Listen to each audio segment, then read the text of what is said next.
এই মুহূর্তে যে বড় খবর জি 24 ঘন্টার পর্দায় আপনাদের দেখাচ্ছি, এবার ঈদের নামাজ হবে না রেড রোডে, এবার থেকে নামাজ হবে ব্রিগেডে। এখন পর্যন্ত যে খবর পাওয়া যাচ্ছে, ঈদের নামাজ রেড রোডে আর হচ্ছে না, এবার থেকে নামাজ পড়া হবে ব্রিগেডে, এমনই নির্দেশিকা জারি করা হয়েছে। ঈদ নিয়ে এর আগেই ছুটি বাতিল করা হয়েছিল, দুদিনের যে ছুটি সেই ছুটি কমিয়ে একদিন করা হয়েছে, আর এবার আরো এক সিদ্ধান্ত নেওয়া হয়েছে, ঈদের নামাজ আর রেড রোডে হবে না, এবার থেকে ঈদের নামাজ পড়তে হবে ব্রিগেডে। আরো বিস্তারিত আপডেট নেব, সঙ্গে রয়েছে প্রতিনিধি অর্কদীপ্ত মুখোপাধ্যায়।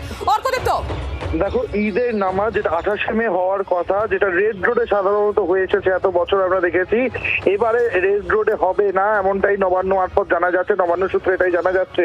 এবারে রেড রোডে পরিবর্তে হতে চলেছে brigade parade ground. Brigade parade গ্রাউন্ডে এবার ঈদের নামাজ পড়া হবে 28শে মে। সরকারি এখনো নোটিফিকেশন যদিও আসেনি, তবে খুব দ্রুতই